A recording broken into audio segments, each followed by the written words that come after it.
Welcome everyone. I am very happy to welcome you to the campus of Marshall University. I am Brian Hoey. I'm the interim dean of the Honors College at Marshall University.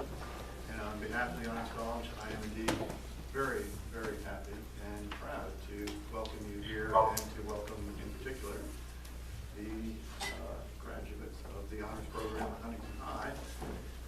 The program at Huntington High is an exceptional opportunity for students, and I believe that the work that Ms. Mack and her students are doing is truly outstanding in the community, and I believe that we'll see plenty of evidence of that here today. The Honors College at Marshall University similarly has a mission to do good work for the community and to, in the act of doing that good for the greater community of which we are a part, there's great opportunity to learn. So it's essential learning is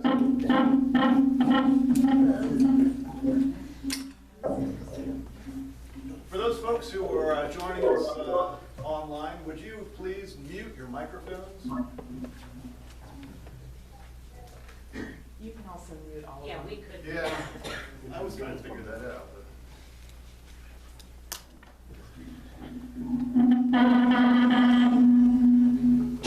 Where is that setting? You might have to go to press. You can mute them on that window there. On which window?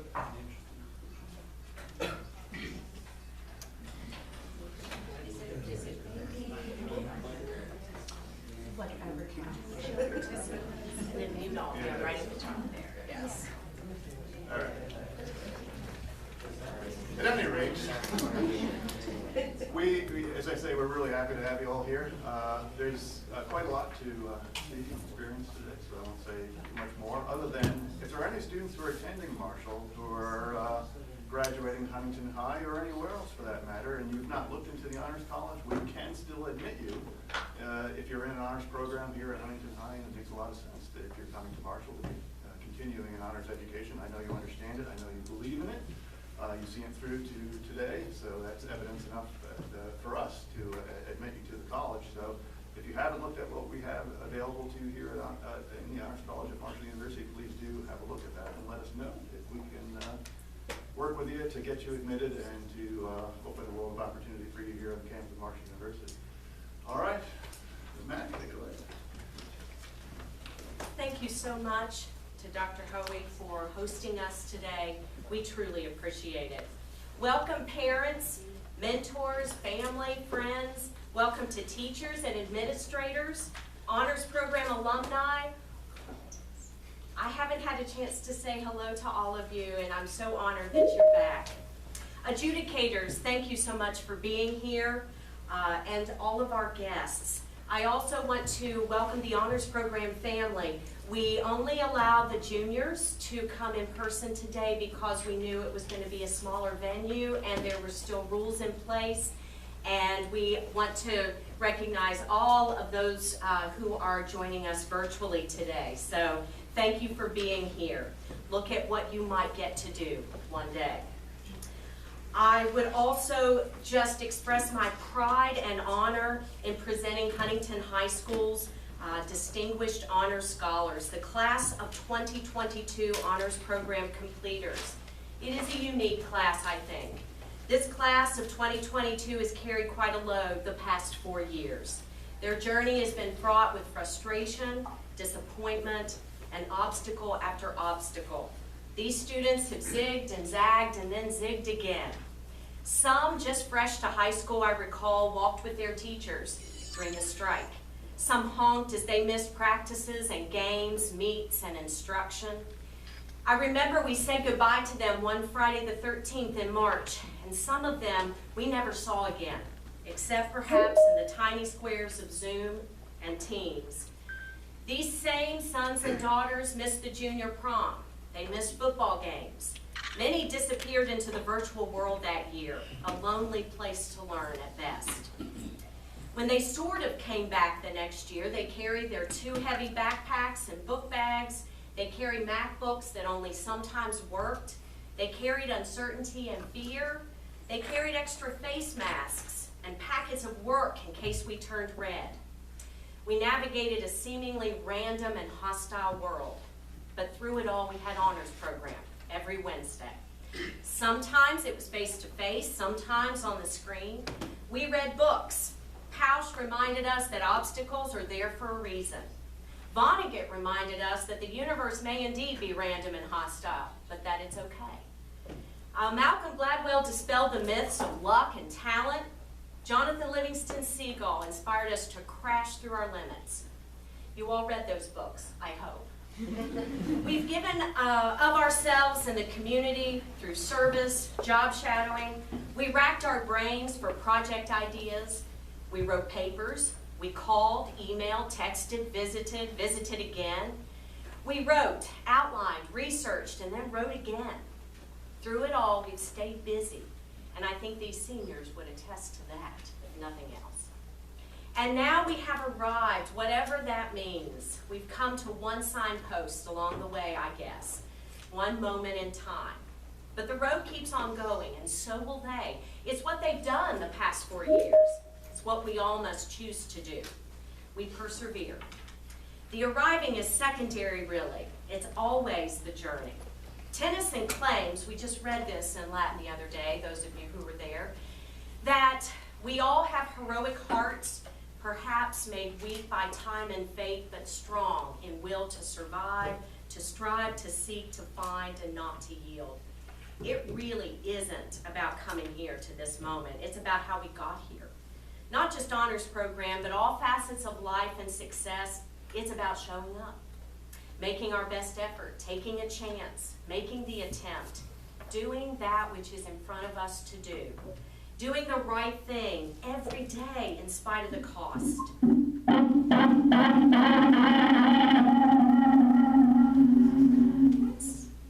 There we go. Let's see. We might have a few things like that. It's okay. These students standing here have done this. They've shown up, not given up. They faced the challenges with vigor, not shunned them. They've taken the tougher road, not the easy path. They've walked their walk these last 4 years, carrying the joys and fears and sorrows and anxiety and hope with their heads held high. And my friends, they're still standing.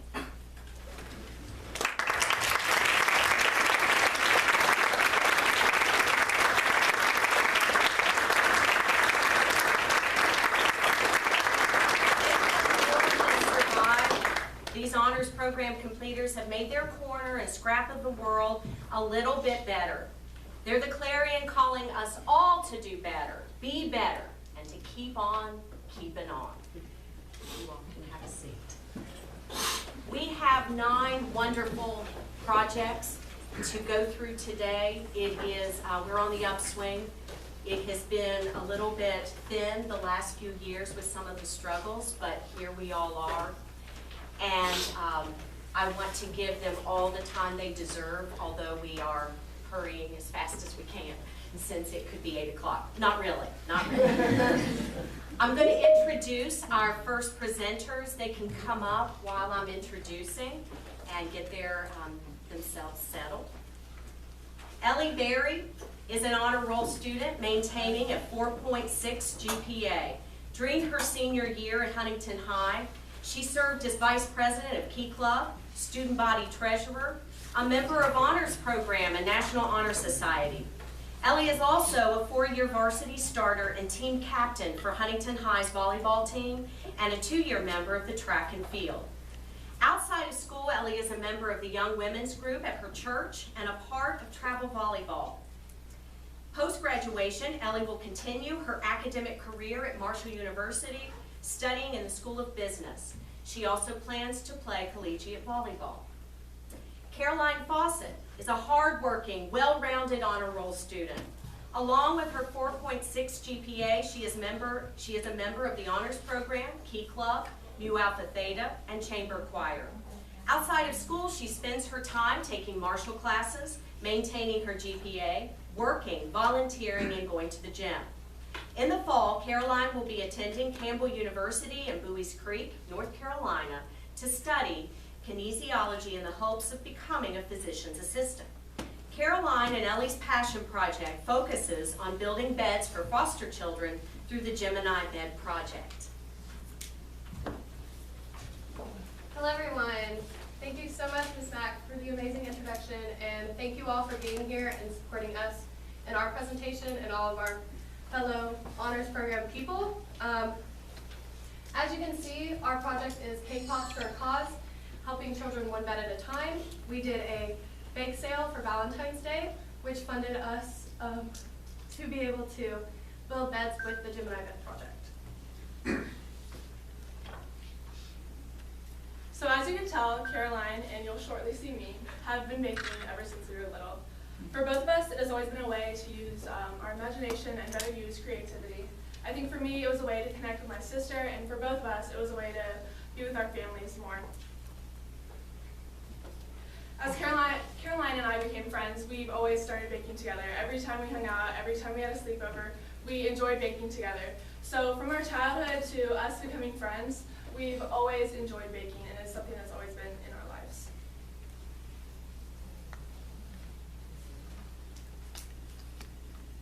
For our personal connection to the project, Caroline and I have also always enjoyed doing service for our community and our school. We are both, as Ms. Mack said, members of Key Club and have been for the past 4 years in high school. Key Club is an organization at Huntington High that provides service to the students at Huntington High.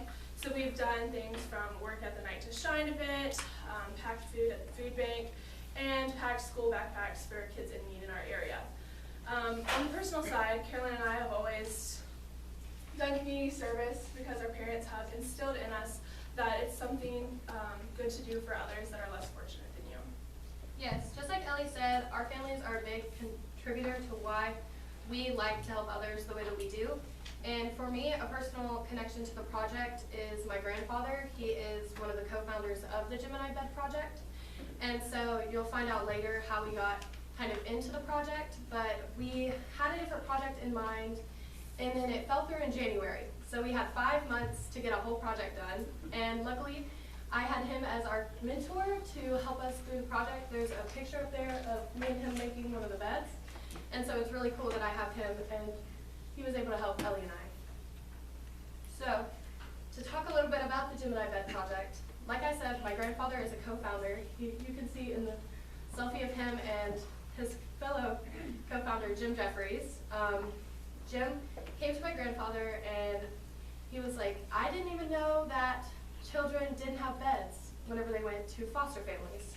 He was like, that's really crazy, and I think that we need to do something about it. So they started up the Gemini Bed Project, and they have a template for bed making and got a lot of support through St. Joe Catholic Church as well as Catholic Charities, and they were able to start up this great project. So in the beginning, our goal was to raise around $750, and this was, for our original plan, going to be able to make 5 bed frames. In the end, we raised over $1,000 through our bake sale, and we're able to build 2 beds, and we did this because we wanted to build 2 beds completely. So we built the 2 beds, bought mattresses for both the beds, and bedding for both beds. That way, they were able to immediately be sent out to a foster family and child in need. So our bake sale began right before Valentine's Day. It was right before Valentine's Day, so it was really convenient, and we thought we should go ahead and have our bake sale then. So we spent an entire day, about 11 hours, baking cake pops and chocolate-covered pretzels. We had various flavors for the cake pops and white, dark, and milk chocolate for the chocolate-covered pretzels. We got support from our friends, families, students at the school, and even community members that we personally didn't even know. The outreach that we had on the community was really amazing to see, and cool to see everybody and supporting. Some people didn't even buy cake pops, they just wanted to donate to the cause. So we spent 11 hours, as I said, baking all day. The bake sale was a pre-order only, which came in very handy because the week following, when we distributed all of the cake pops and baked goods, we had people coming up to us saying, are you guys still doing this? Are you guys still doing this? So the outreach, like I said, was amazing, to where we had people begging us to make more, although we had already exceeded our goal by far more than we wanted. So as I said, we distributed throughout the week, and after we did this, we bagged and packaged everybody's order up and sent it out. And it was great to see everybody's support, as I said. Also, Caroline's new house came in really handy. As you'll see in the next picture, Caroline just moved into a new house, so the fridge was completely empty. So it came in handy when storing all of the baked goods. Yes. We made over 300 cake pops and had over 50 orders.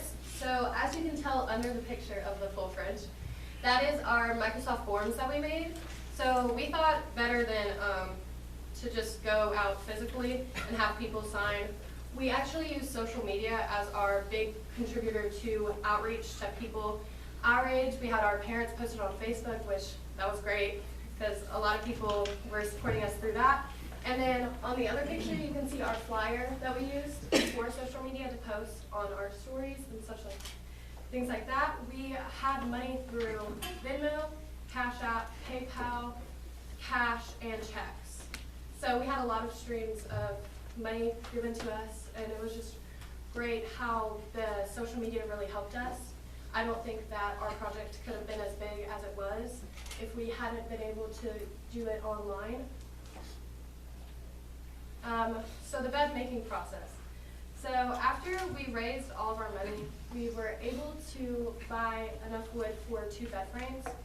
And we had the original idea, like Ellie said, to do 5 beds without any mattresses or anything like that, because those are big expenses as well.